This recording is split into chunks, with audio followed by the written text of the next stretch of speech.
You are standing barefoot in a stone courtyard in Sparta. Above you, the city is quiet, too quiet. 3 days ago, your home burned. Your children are already dead. The march is over. The shouting stopped hours ago. Now comes something worse. 31 women stand beside you in perfect rows, not chained, not guarded closely, counted. A man approaches from the far end of the courtyard. He does not introduce himself. He doesn't need to. His crimson cloak announces his authority. When he speaks, his voice is dry, stripped bare, his Greek sharp enough to cut words down to bone. You are no longer Athenians, he says. You are no longer wives. Everything you were is finished. Each sentence lands with the precision of a blow that leaves no visible bruise. Melina does not move. She has already learned that movement attracts attention, and in Sparta, attention is never a gift. They now belong to the state, not as common slaves. Slaves serve with their hands. They will serve differently. He speaks of distribution, of the city's needs, of functions. The words are administrative, almost neutral, as if he were discussing the movement of resources, not the erasure of lives. And in that moment, Melina understands something essential. The true horror is not immediate violence. It is the system that replaces it. A mechanism that requires no anger, no sadism. Rules are enough. Records are enough. Decisions made far from the faces of those who suffer them are enough. Sparta does not scream.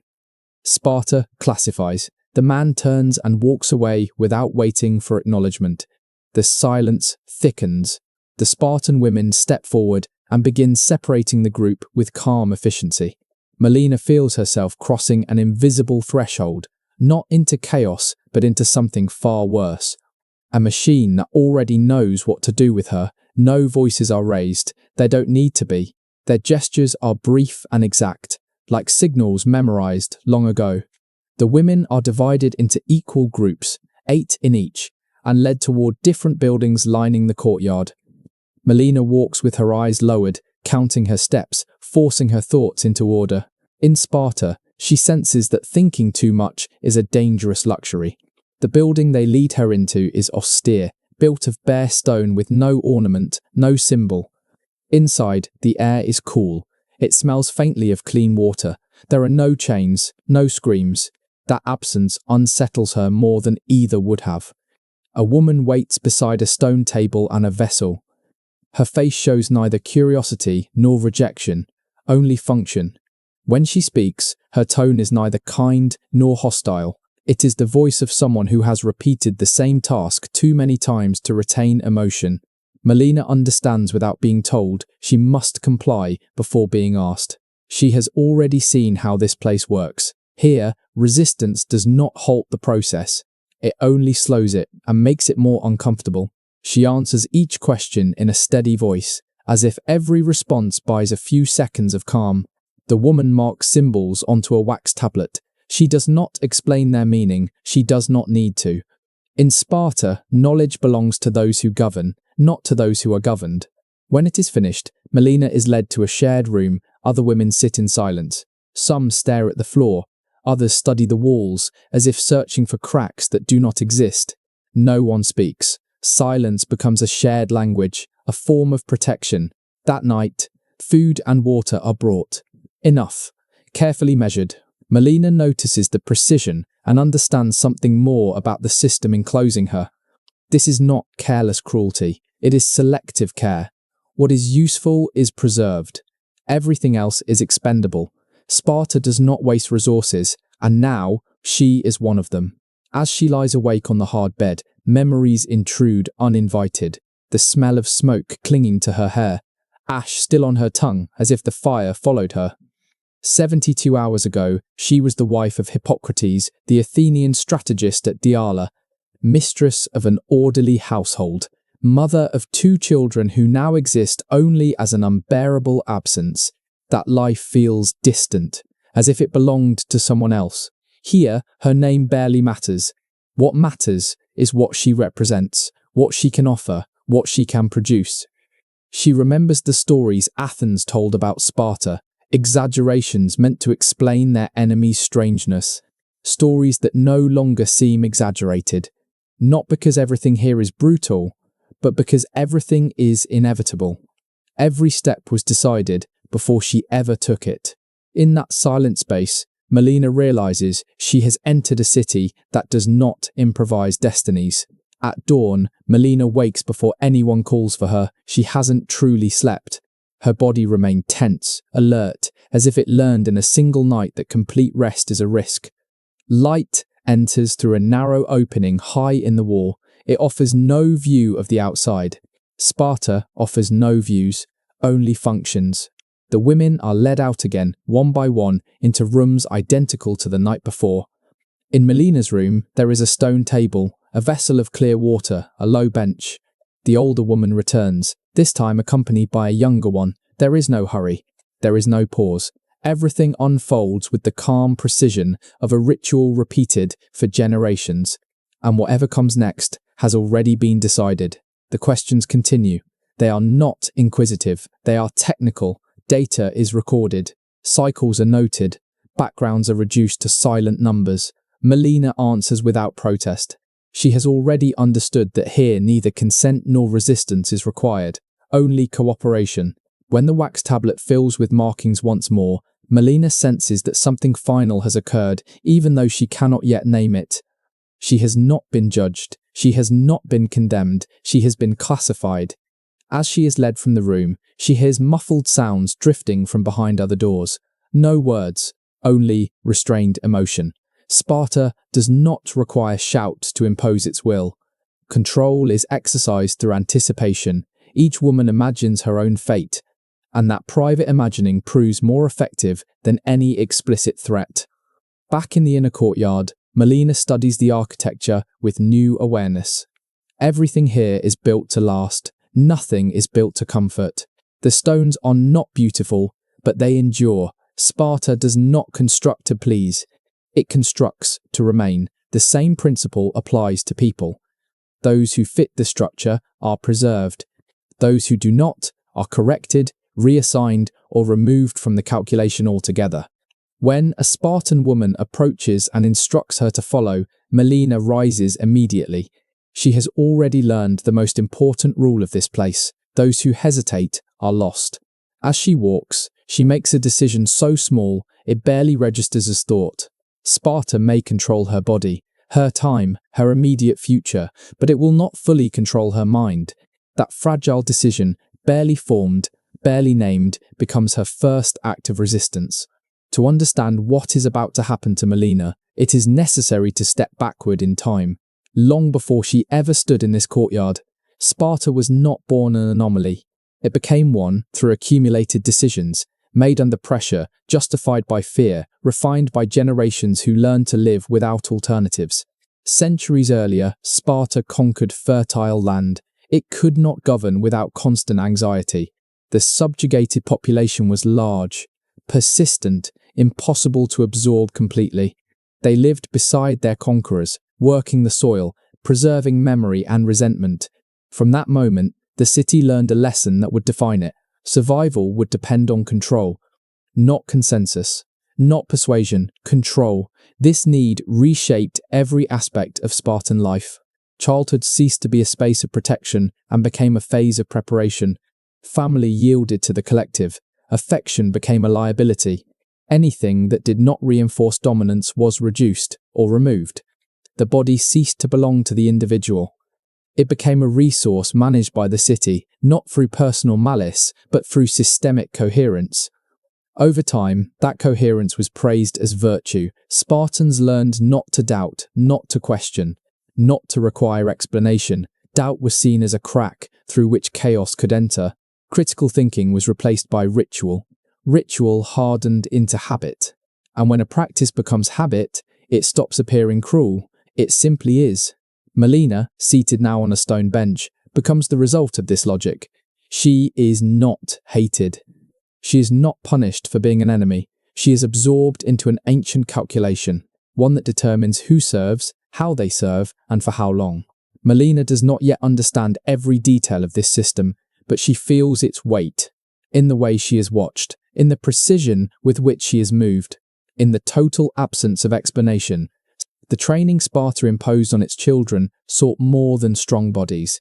It sought unwavering minds. From early childhood, obedience was taught without question, endurance without complaint. This was not punishment, it was conditioning. Every deprivation, every test was designed to erase a specific response. Over time, this produced men who required no explicit orders. They knew what was expected because the system had replaced morality itself. They no longer distinguished between permitted and forbidden. They distinguished between useful and useless. Everything else was noise. And in the shadow of this training existed a final stage, reserved for those who had already proven they could act without internal restraint. It was never discussed openly, only hinted at through euphemism, as if naming it directly might fracture the order it upheld. A space where obedience was perfected, where actions occurred without witnesses, without questions. Melina does not know its details, but she senses its presence like pressure in the air. The women whisper at night, fragments of stories, unconfirmed accounts. In Sparta, fear rarely requires proof. Possibility is enough. From the outside, Sparta appears calm, disciplined, ordered. But beneath that surface, tension never dissipates. It accumulates. The city endures because everyone accepts their role. Melina understands that the men raised in this environment are not individual monsters. They are the logical outcome of a system that eliminated doubt as a survival instinct. They have learned to sever feeling from action, to act without reflection, to obey without question. And it is these men who decide the fate of those who fall into Sparta's hands, not out of hatred, not for pleasure, but out of habit, out of consistency with a system that allows no exception. As she watches them move through the courtyard, Melina recognizes an uncomfortable truth. Resistance alone will not save her.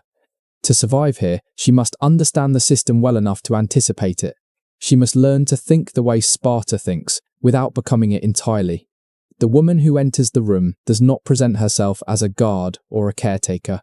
She presents herself as an intermediary. She is young, strong. Her posture reflects years of physical discipline. Melina recognizes this kind of body immediately. It is not accidental. It is the result of a culture that elevates resilience above all else. "My name is Gorgo," the woman says. She offers no comfort, only information. In Sparta, that is the closest thing to courtesy. Gorgo explains the situation in short, measured sentences. The evaluations have already been completed. The marks on the tablets have been reviewed. Melina has been deemed suitable for a domestic assignment, not as an equal, not as a guest, as part of a secondary household structure designed to fulfill a specific need of the state. Melina listens without interruption. She understands that every phrase has been rehearsed, passed down from woman to woman across generations. The exchange makes one thing unmistakably clear. This assignment is not a privilege. It is a classification. Other outcomes exist for those who fail to meet the criteria. Gorgo does not describe them. She doesn't need to. The silence surrounding those alternatives is enough. In Sparta, what is not named is often what is most feared. "If you cooperate, you will live," Gorgo says plainly. "If you don't, you will be reassigned." There is no threat in her voice, only fact. Melina understands that, to Gorgo, this is honesty.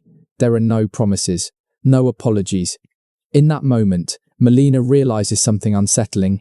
Spartan women do not see themselves as victims. They do not see themselves as oppressors. They see themselves as necessary. When Gorgo rises to leave, she leaves one sentence behind. "Tomorrow you will know your fate." She adds nothing more. There is no need. Melina is left alone, aware that her future now depends on an administrative decision made by people she will never meet. The man waiting in the courtyard does not move as Melina approaches. He stands with a stillness that is not passive, but alert.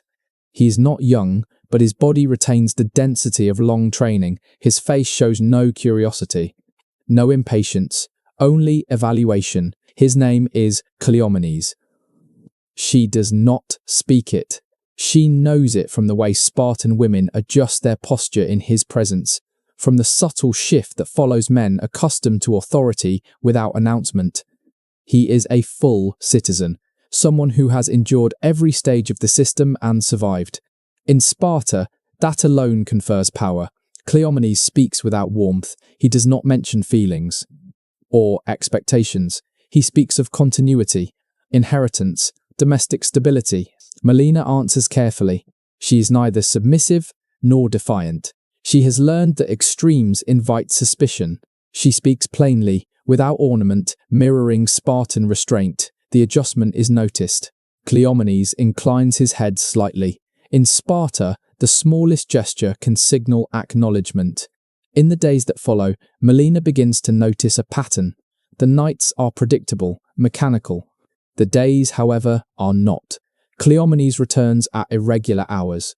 He sits in the courtyard and speaks, not of emotions but of tactics, harvests, and the martial verses Sparta permits as its only poetry. At first, Melina listens in silence. Then, cautiously, she begins to ask questions, not challenges, details. Practical clarifications, contradictions framed as technical concerns. Cleomenes responds with rigidity at first, then with something else, interest. Speaking with her does not require the mask he wears among other men. Cleomenes is surrounded by men, yet cannot speak freely. Melina, by contrast, does not count. She is foreign, she is property, and therefore, paradoxically, she is safe. That safety becomes dangerous. Each conversation adds weight to a relationship the system never anticipated. Cleomenes lingers longer, listens more closely, responds with more than rehearsed phrases. It is not affection, not yet, it is recognition.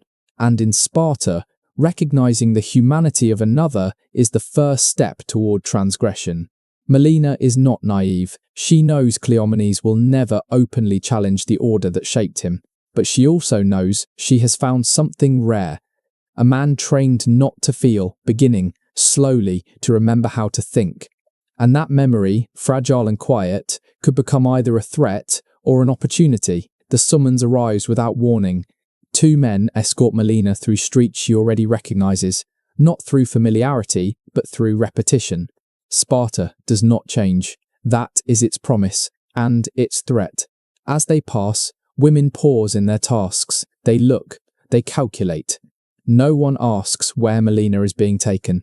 In this city, questions are a form of defiance. The chamber where the ephors wait is austere even by Spartan standards. No symbols, no decoration. 5 seats arranged in a semicircle, one opposite them, reserved for those who must answer. Melina sits when instructed. Her posture is straight, her expression calm. She has learned that visible fear is free information. The ephors speak with the same tone they would use to discuss any civic matter. They note that time is passing, that expected results have not yet appeared. There is no reproach in their voices, only calculation. Then they mention a request. A name Melina has already heard whispered, always quietly, always followed by silence. Lysander. They do not explain who he is. The weight of the name makes its significance clear. The request, they say, is unusual. It does not promise continuity. It does not ensure stability. It carries risk to what the city currently values in her, and yet it is supported by influence. The ephors do not frame this as a threat. They present it as an administrative dilemma. Granting the request has a cost. Denying it has a cost as well. For the first time since arriving in Sparta, Melina is offered something they call a choice. Accept and assume the consequences. Refuse and accelerate the demands placed on her current assignment. This is not a moral decision. It is a transfer of responsibility. Whatever happens, the city will remain blameless. Melina recognizes the trap immediately. There is no real choice.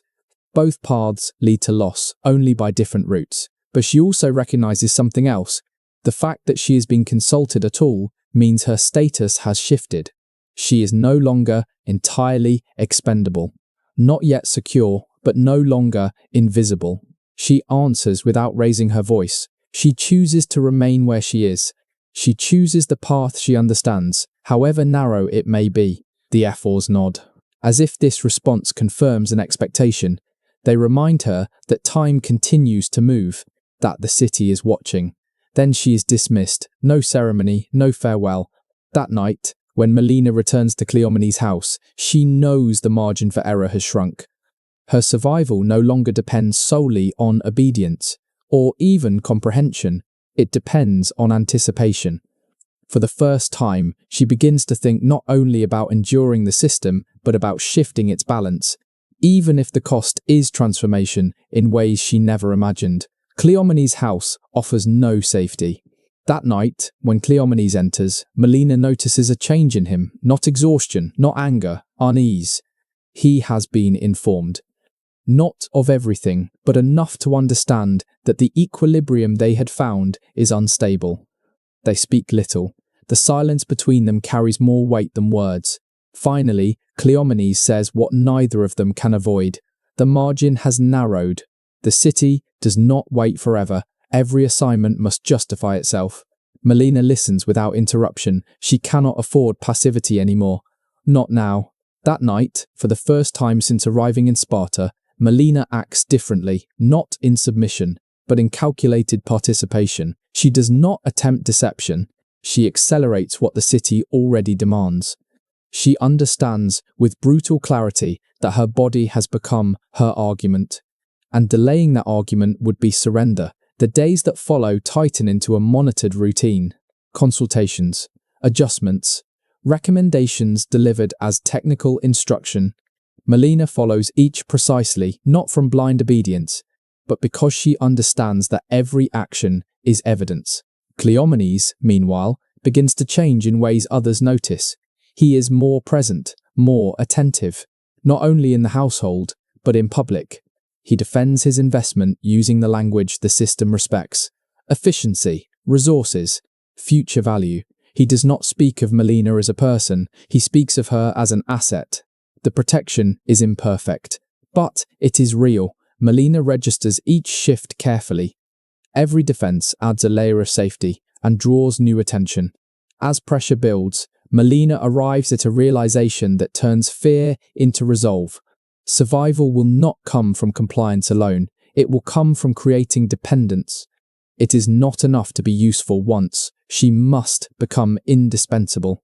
While the city waits for results, Melina begins to think beyond the present. She sees the future not as a destination, but as a sequence of moves.